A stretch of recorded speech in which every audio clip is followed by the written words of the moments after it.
Janji alumni. Janji alumni. Bismillahirrahmanirrahim. Bismillahirrahmanirrahim. Asyhadu an la ilaha illallah.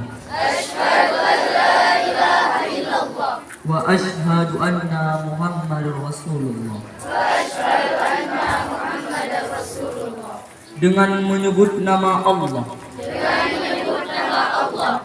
Kami alumni Dayah Zainatul Ulum Diniyah Islamiyah Kami alumni Dayah Zainatul Ulum Diniyah Islamiyah menyatakan dan berjanji dengan bersungguh-sungguh untuk senantiasa satu, menjalankan syariat Islam yang bersumber dari Al-Quran dan hadis dengan sebaik-baiknya. Dua, berpegang teguh pada ajaran Islam dan akidah ahlu sunnah wal jamaah dan berupaya menerapkannya dalam kehidupan sehari-hari serta menjaganya hingga akhir hayat.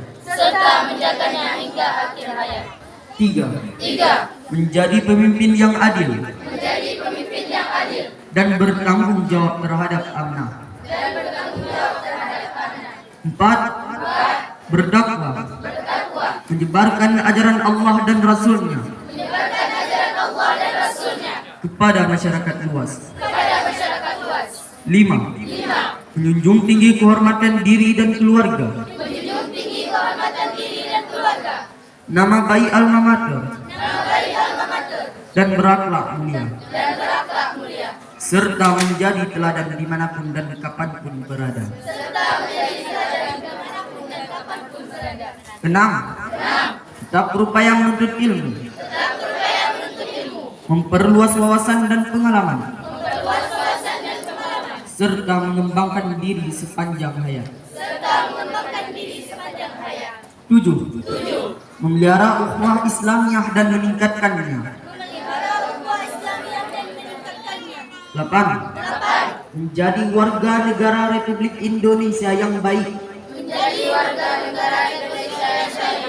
toleran, dan taat hukum, dan berjasa bagi negara serta bangsa tercinta. Semoga Allah Subhanahu wa Ta'ala senantiasa membimbing dan meridhai kami,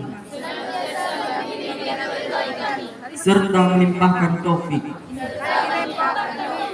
inayah dan ma'unahnya. Assalamualaikum warahmatullahi wabarakatuh.